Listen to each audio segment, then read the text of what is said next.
Love can be, do you find yourself awake at night or lost during the day, wondering if this person is really right for you? It might be a fleeting thought, the kind that sneaks up when the excitement fades or during those quiet moments when you're left alone with your feelings. You try to brush it off because, well, every relationship has its challenges, right? But we both know there's something more to it. When that doubt becomes more than a passing thought, it's worth asking why it's there in the first place. It's complicated, it's messy, raw, and vulnerable. But it's not supposed to feel like a constant battle with yourself. There's a difference between working through normal challenges and forcing yourself to fit into something that just doesn't align with who you are. Yet, so many of us cling to relationships that don't feel quite right, not because we're happy, but because we're afraid of the alternative. Let's get real for a moment. Recognizing the signs that you're dating the wrong person isn't easy. It takes courage to look at your relationship honestly and ask the hard questions. But when you do, you take back your power. You start to value your own peace, your goals, and your ability to grow. Today, we're going to talk about those signs, the ones we often ignore or cover up with excuses. This video will help you gain clarity and confidence in understanding the truth about your relationship. So let's get into it. Before we begin, please subscribe and tap the notification bell so you never miss out on more content like this. If you're constantly walking on eggshells, always afraid of saying the wrong thing, it might be time to ask yourself if it's really love or fear. Emotional safety is the foundation of any healthy relationship, and without it, love can quickly feel like a game of survival.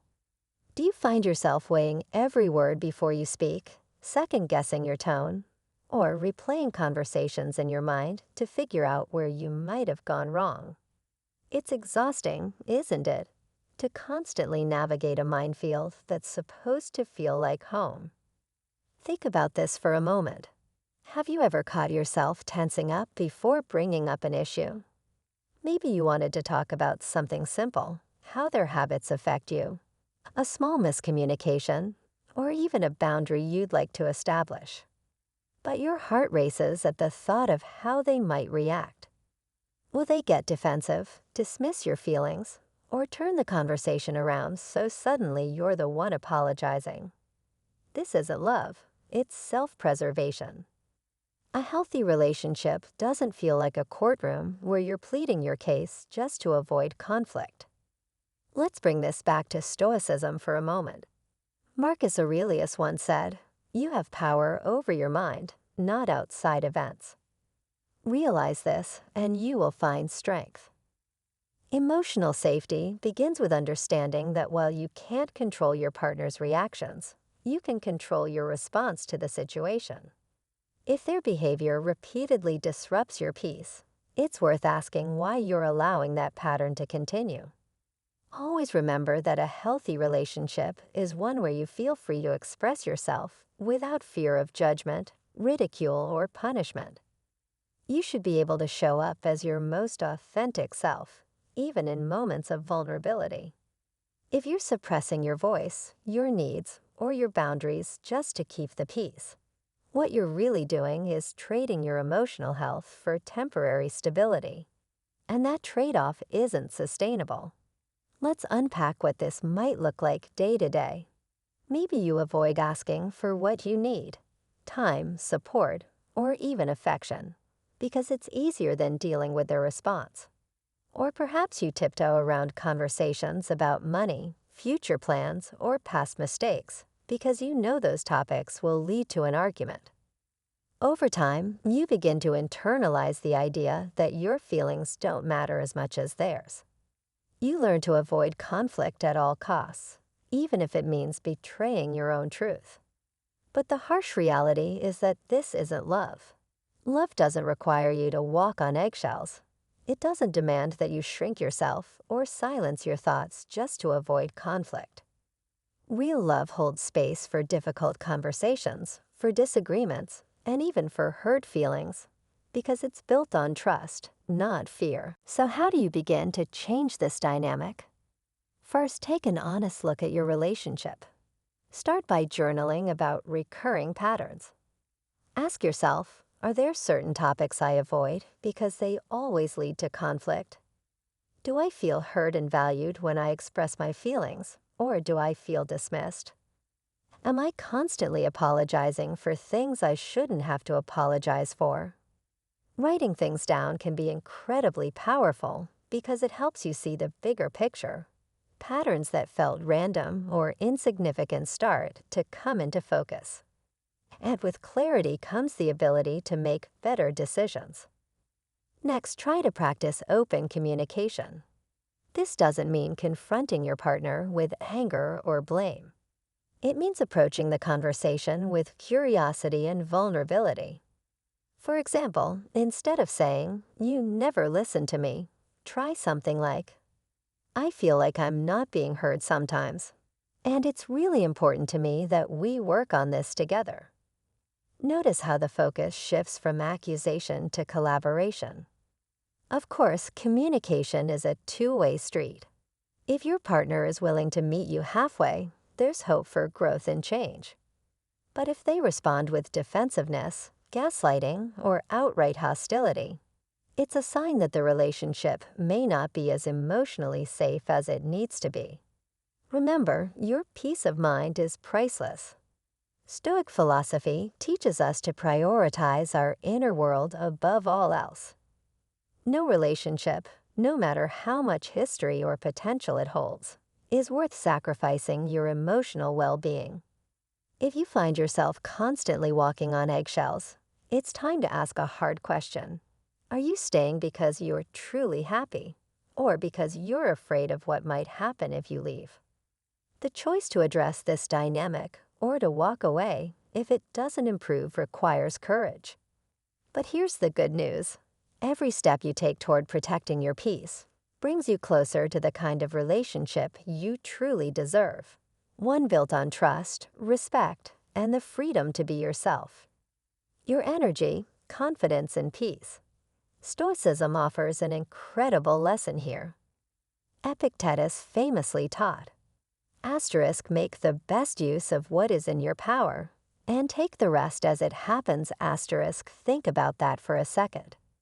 If your relationship feels one-sided, it's worth reflecting. Are you trying to control what's outside your power? Are you chasing affection or validation that should come naturally in a healthy partnership? If the effort to feel valued feels exhausting, maybe it's time to pause and ask yourself, *, what am I really holding on to? Have you ever noticed that you're always the one apologizing even when you weren't at fault? Or maybe you're the one compromising on your dreams, plans, and boundaries to keep the relationship alive. These patterns don't just happen overnight. They start small. Maybe they cancel plans last minute, and you shrug it off. Perhaps they avoid hard conversations, and you decide to let it go. Over time, you convince yourself that being the understanding one is just your role in the relationship. But love doesn't work that way. Real love inspires growth on both sides. If you're the only one showing up, adjusting, or putting in the work, it's not love, it's emotional labor.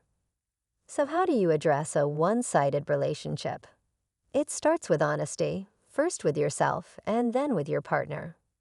Ask yourself the tough questions, and if the answers make you uncomfortable, don't ignore them. One of the most powerful tools in navigating this imbalance is pattern recognition. Start paying attention to recurring dynamics. Are you always the one initiating communication, planning, making sacrifices? Recognizing these patterns is the first step toward breaking them. Next, initiate an open, honest conversation with your partner. Avoid accusations and focus on how you feel.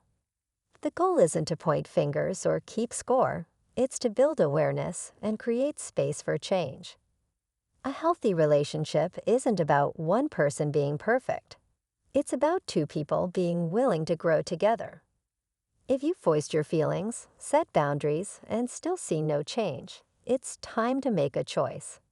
Stoicism teaches us to focus on what we can control. And here's the reality. You can't control how someone shows up in a relationship. You can't force them to value you, reciprocate your efforts, or change their behavior. What you can control is how you respond. This might mean stepping back, not out of anger, but out of self-respect. It might mean prioritizing your own emotional well-being over the fear of being alone. Because at the end of the day, being in a one-sided relationship is far lonelier than being single. Love should feel like a two-way street, not a one-man marathon. If you're the only one showing up, it's time to ask yourself why. Are you holding on to the potential of what could be? Or are you honoring the reality of what is? A relationship that leaves you drained isn't love. And sometimes the greatest act of love is letting go of what's not meant for you. You can't be your authentic self if you have to shrink yourself to fit into someone else's world. Are you really in a relationship or just playing a role? This might be one of the hardest truths to face because at first it's easy to convince yourself that it's normal. Maybe you start by biting your tongue on small things, thinking it's compromise. But over time, the little ways you hold back become walls. And suddenly, you're not even sure who you are anymore.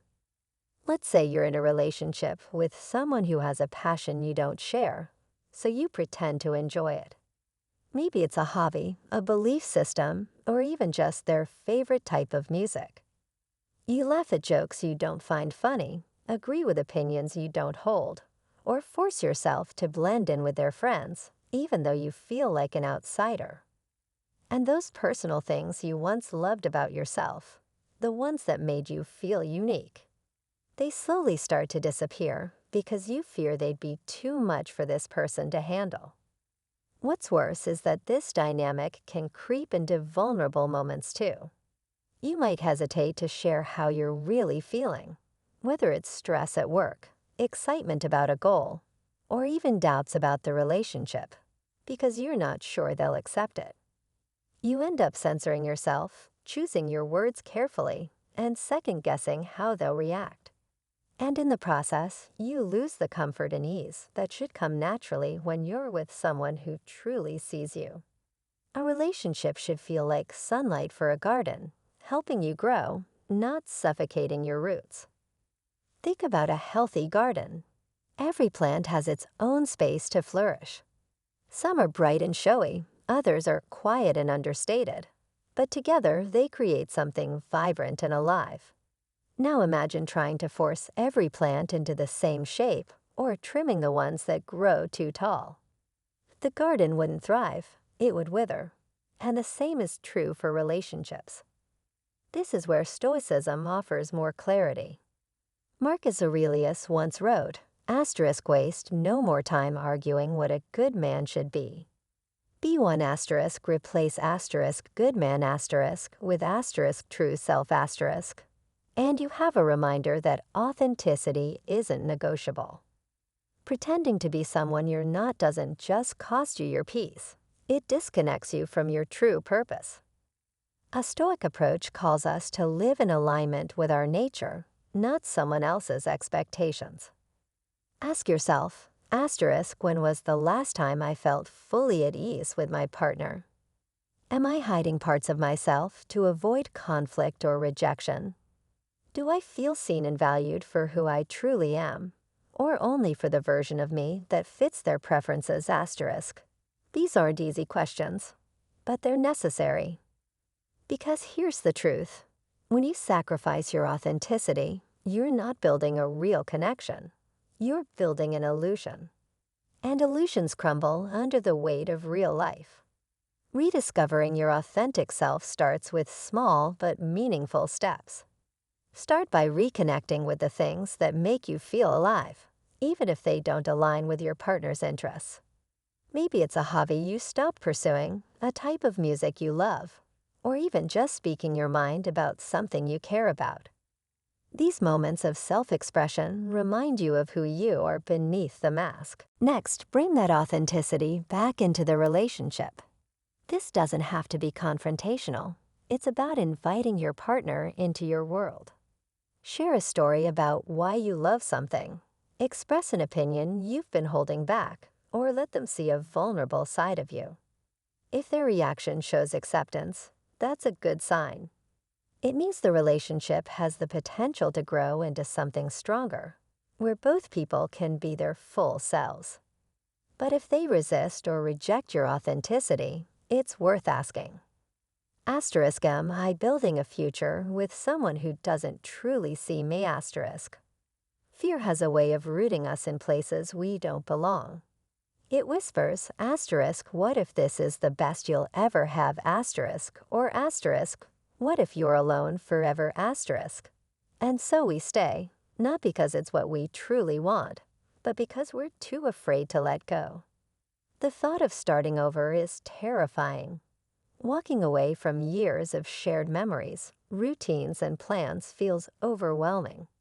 Maybe you've invested so much time, effort, even dreams, that leaving feels like failure. Or maybe it's the fear of the unknown, the quiet dread of being alone with your thoughts at night, that keeps you holding on. But certainty isn't the same as happiness. Being with someone out of fear doesn't make the relationship stable, it makes it a cage. Marcus Aurelius once wrote, it is not death that a man should fear, but he should fear never beginning to let that sink in. Are you truly living your truth in this relationship, or are you merely surviving? If fear is the only thing keeping you tethered, you're not choosing love, you're avoiding loss. And there's a huge difference between the two. You deserve a love that meets you halfway every single time. Not because you're demanding, but because you're worthy. Always.